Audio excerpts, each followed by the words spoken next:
আরাবুল ইসলাম যে একসময় টিএমসির দাপুটে নেতা ছিল। টিএমসি যখন ক্ষমতায় আসেনি, টিএমসির একমাত্র বিধায়ক ছিল কিন্তু আরাবুল ইসলাম। তখন মমতা ব্যানার্জি নিজেও এমএলএ ছিল না। সেই সময়কালীন ক্যানিং পূর্বে, আমি যতটা জানি, ক্যানিং পূর্বে মমতা ব্যানার্জি একটা সভা হচ্ছিল। সেই সভাতে যাতে না হয় সভাটি, এখানে টিএমসির ভাঙড়ে যে এখন দায়িত্ব আছে অবজারভার হিসাবে, সে কিন্তু চেষ্টা করেছিল আরাবুল ইসলাম বা মমতা ব্যানার্জি সেই সভাটা যাতে না করতে পারে। তো আরাবুল ইসলাম সভাটি করে দেখিয়েছিল, কিন্তু তাকে মমতা ব্যানার্জি এবং আরাবুল ইসলামকে প্রাণনাশের হুমকি দেওয়া হয়েছিল, কিন্তু তারা সেগুলো উপেক্ষা করেও ওখানে কিন্তু সভা করেছিল। বর্তমানে টিএমসি সরকার ক্ষমতায় আছে। আরাবুল ইসলাম তার ব্যক্তিগত বা যে কোনো কারণে ভাঙড় থেকে হয়তো এখন সাইট হয়ে গেছে, টিএমসিতেই উনি আছে, সাইটেই আছে।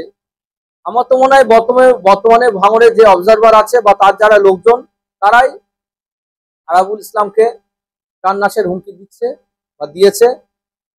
একমাত্র এখানে যারা আইএসএফ আছে, আইএসএফ এর যারা কর্মীরা আছে, তাদেরকে ফাঁসানোর জন্য তারা এই কাজটি করে, যাতে আইএসএফ এর নামে যোগ বদনাম করা যায়, সেই কারণের জন্যই তারা এইগুলো করছে। ভোটের আগে যদি আইএসএফ ছেলেদের এইভাবে অ্যারেস্ট করানো যায়, তাদের মেন উদ্দেশ্য এটাই। সেটা আরাবুল ইসলাম নিজেও জানে যে কারা হুমকি দিয়েছে না দিয়েছে। আমার তো মনে হয় যে ভাঙড়ের যারা অবজারভার, তারাই আরাবুল ইসলামকে হুমকি দিয়েছে, কারণ তাদের ভয় আরাবুল ইসলাম যদি আবার টিএমসিতে দায়িত্ব পায়, ভাঙড়ের দায়িত্ব পায়, তারা তাদের দায়িত্ব থেকে হয়তো হটে যেতে পারে বা সাইট হয়ে যেতে পারে। সেই ভয়ের জন্য, সেই ভয়ের কারণেই তারা এইগুলো করছে।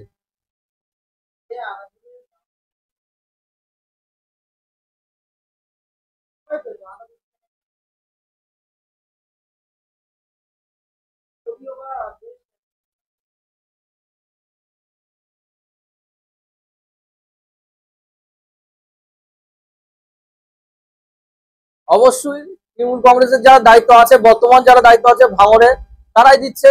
এটা আপনাকে বললাম, এখনো বলছি, তারা ইচ্ছাকৃতভাবে এটা করছে শুধুমাত্র আইএসএফ কে ফাঁসানোর জন্য, যে একে আরাবুল ইসলামকে হুমকি দিচ্ছে আইএসএফ এর ছেলেপিলেরা।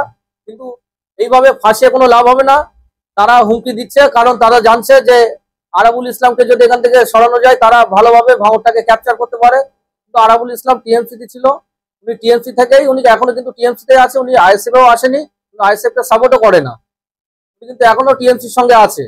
তাই আপনাদেরকে বলবো যে যারা এই হুমকি দিয়েছে, তারা কিন্তু বলতে পারে যে নওশাদ সিদ্দিকী ভাইজানের ছেলেপিলে যারা আইএসএফ করে, ওখানে আইএসএফ না করতে পারে।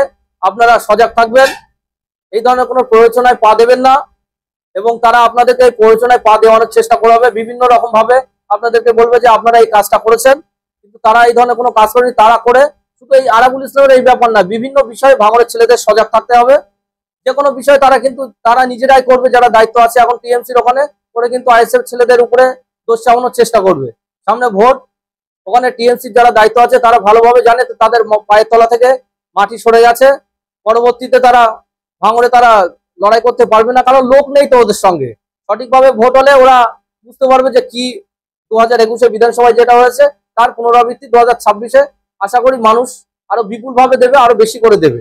তাই তারা সেটা যাতে মানুষ যাতে এগুলো না করতে পারে, আইএসএফ এর যারা নেতারা আছে তাদেরকে বিভ্রান্তি করার জন্য এইসবগুলো করছে, কিন্তু তাতে কোনো লাভ হবে না। আরাবুল ইসলাম নিজেও জানে যে এটা কারা করতে পারে।